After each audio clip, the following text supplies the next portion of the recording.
Hello everyone and welcome back to the channel. John Owen talks about sports and movies. Thank you for checking out today's video. I always appreciate the support. Let's get into the video. The NBA playoffs start today. I don't need to say anything else. This is my 2020 NBA playoffs prediction video. Make sure y'all leave your predictions down in the comments below. I always appreciate when you guys leave what you have to say, and I'm always interested, so let's get into it. So first, I'm just going to break down the tiers of the teams real quick. I think the definite favorites are the Bucks, the Lakers, and the Clippers. When you combine their star power, Giannis and LeBron and Kawhi and Paul George and Anthony Davis and the Lakers, obviously you can't sleep on him. Along with good, solid role players and pieces and good enough coaching, better coaching in the case of Milwaukee and the Clippers, in my opinion, over the Lakers. I believe that you have three clear title contenders who we thought were going to be the favorites coming into the year. And as we go into the playoffs, they're still the favorites. And in contenders, I would definitely say the Rockets and the Celtics and the Raptors. None of the three of them would surprise me if they won. Even if maybe perhaps they're not the favorites, I wouldn't be surprised if Houston's small ball lineup caught people off guard, or if teams have a hard time matching up with all four of Celtics' wing scorers, Hayward, Tatum, Brown, and Walker, or the Raptors, man, whose lockdown defense has led them to the highest win percentage in franchise history, even after losing Kawhi. So definitely don't sleep on the Raptors. And some dark horses, teams that would be a little surprising, but if they got really hot, they got some good pieces, some good enough pieces to where they could maybe go all the way. Miami with Butler and Adebayo and shooters, Duncan, Hero, Nunn. The Nuggets, who I think maybe potentially have a really awesome future going forward. Jokic and Murray and Porter and Harris and all them. The Thunder, definitely the NBA's most surprising team, with Chris Paul and Shai Gilgeous-Alexander and Dennis Schroeder and Steven Adams. The Trailblazers, the hottest team in basketball right now, with Lillard and McCollum, Trent and Carmelo Anthony out on the wings, sharpshooters and everything. Damian Lillard doing his absolute thing, and then you throw in the size of Jokic, Zach Collins, and Hassan Whiteside. That's a pretty dangerous team. And then finally the Mavericks with Luka and Kristaps, and the highest and the most efficient offense in history of the basketball. You could do great things. The Pacers, I feel like they're only in the interesting tier because they don't have Sabonis. If they had Sabonis healthy with Oladipo and TJ Warren, I think I'd put them in the dark horse category. But without him, they're just missing that extra little punch. And they're not ready. These are kind of some injury-riddled teams. The Jazz lost Bogdanovic. The Nets literally only have half their roster. The 76ers are going to be without Simmons and Embiid totally healthy. And then the Magic, they're just not good enough. They just don't have that extra punch and that star power. So those are the tiers of the teams in the playoffs. All right, next. So I think maybe the most interesting playoff matchup that people really aren't talking about a lot is Clippers versus Rockets. I think the Clippers are definitely the most well-equipped to take on the Rockets' small ball lineup with their plethora of wing defenders. But I think maybe the Rockets not being big, obviously not being a big team, wouldn't hurt them against the Clippers. So I think that could be a really interesting series. It could definitely be the Western Conference Finals, depending on how well Westbrook comes back and everything like that. So it'll be really interesting to me. All right, next we got the most dangerous teams. I believe the Rockets and the Blazers are the most quote-unquote dangerous.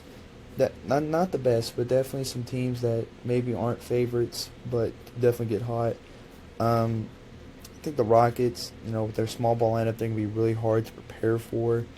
You can't really simulate that in practice, so maybe if you got caught off guard the first 2 or 3 games, you can find yourself in a hole. And then with the Trailblazers, fully healthy, Lillard playing as well as he is, you throw in McCollum and Trent and Melo, and then the size of Collins and Nurkic and Whiteside, you got a team that's going to be a hard out in the playoffs for the Lakers.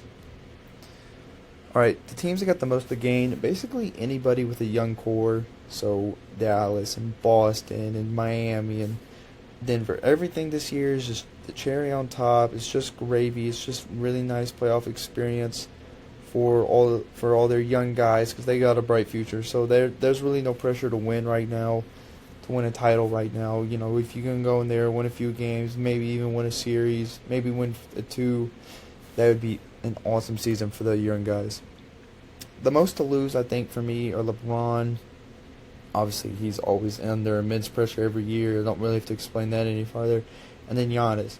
If the Bucks maybe don't win a championship, maybe that puts a lot of pressure on him to leave, and that could shift the entire landscape of the NBA depending on where he goes and everything like that. So I think Giannis and LeBron are definitely the two that have the most to lose. And plus, if Giannis wins back-to-back MVPs like he probably should, and he doesn't win the finals, that's going to look really bad on his resume, which I think can completely be overcome, but just in the moment for sure. All right, let's get into actual matchups. So here are the matchups and everything. So let's just start with the Lakers. They're the number 1 seed in the West, locked it up. They're going to be facing the Portland Trailblazers, definitely the hottest team in basketball. I know I said that a bit, but it's true. I think the Trailblazers are going to be a really tough matchup for the Lakers. They got shooters, they got size. Lillard's playing awesome, but ultimately I think that having LeBron just makes everything work. I think maybe the shooting's gonna pick up better and everything, like it's gonna have to. And I think it will, just because LeBron's such a great playmaker and he's got shooters around him. Throwing Anthony Davis. Anthony Davis to me really is the key. He's got to excel throughout the entire playoffs. They want to win. And Kuz, if he gives you a good game 2 out of 3 games, you can be fine with that. I think that it's going to be a really tight, close, entertaining series. But I'm going to take the Lakers in 7. All right, next we got Clippers and Mavericks. As much as I love the Mavericks and watching Luka, I think he is absolutely fascinating to watch. I think the Clippers' depth and wing perimeter defense is just going to be too much for the young Mavericks, plus the championship experience of Kawhi and playoff experience of Paul George and other guys on that team. I'm going to say Clippers in 6.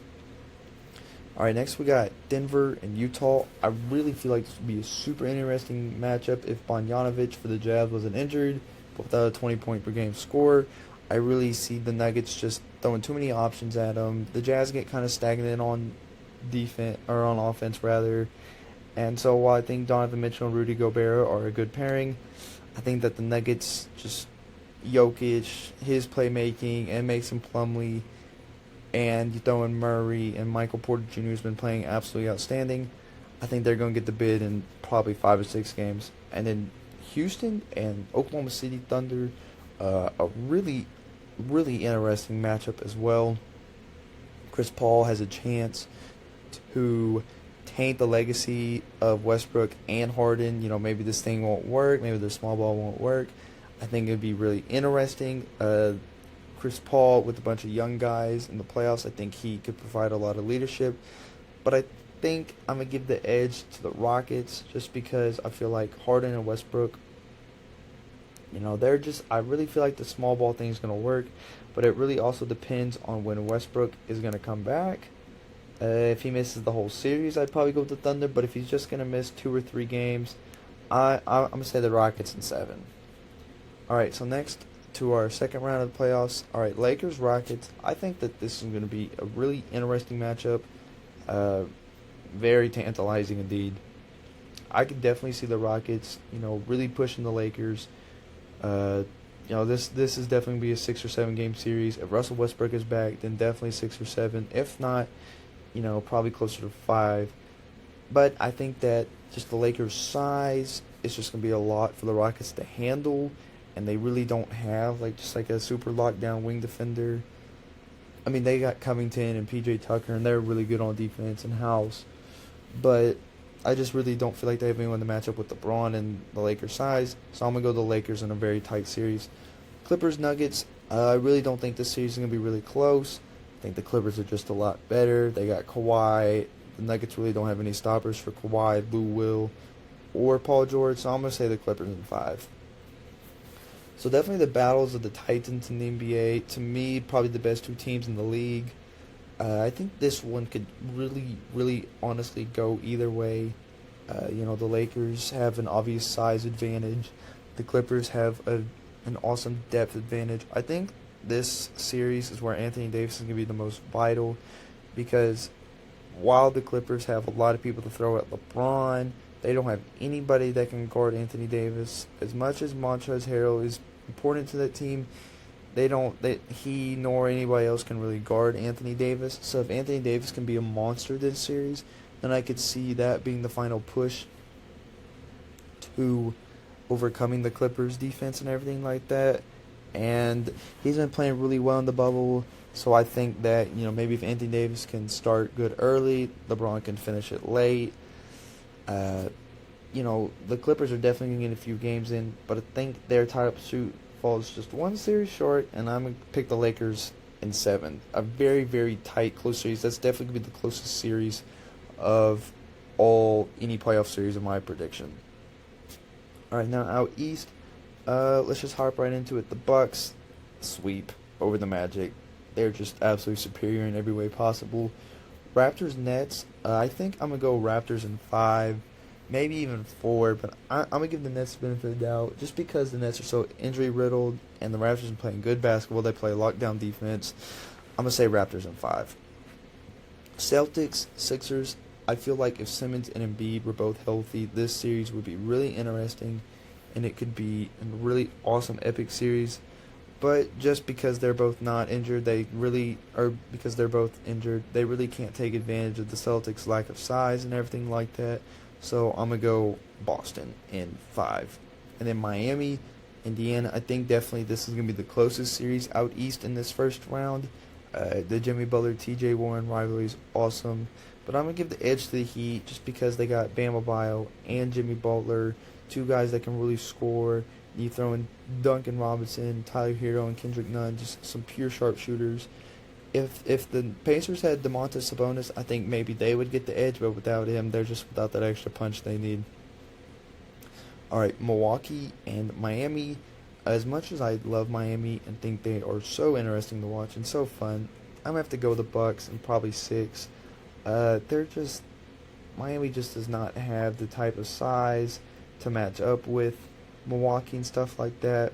So I think that Milwaukee's just going to take them, and they really don't have anybody to guard Giannis. So that's not good. All right, so Raptors and Celtics, definitely a super tight series. I see the series going to probably 6 or 7 games. The Raptors are probably the best equipped to guard the Celtics kind of quadruplets. They're Hayward, Tatum, Brown, and Kemba Walker. But I think the thing that worries about me, the Celtics, is I really don't trust any one of their guys to get a bucket down the stretch. Like 1-on-1, you need a bucket. They don't have Kawhi. I think I trust the Celtics guy more. Hayward and Tatum for me, and Walker and Brown. All 4 of them can get a bucket on their own. So I'm going to go Boston. So now in the Eastern Conference Finals, we got Milwaukee and Boston. I think this is going to be a really interesting series. I feel like the Celtics can take advantage of the Bucks' few small weakness in their defense. They're kind of weak against the mid-range. The Celtics have 4 guys that can score from mid-range. But for me, what really gives the Bucks the edge is they just are way bigger than the Celtics, man. The Celtics have no size, and Giannis and Brook Lopez are just going to punish them.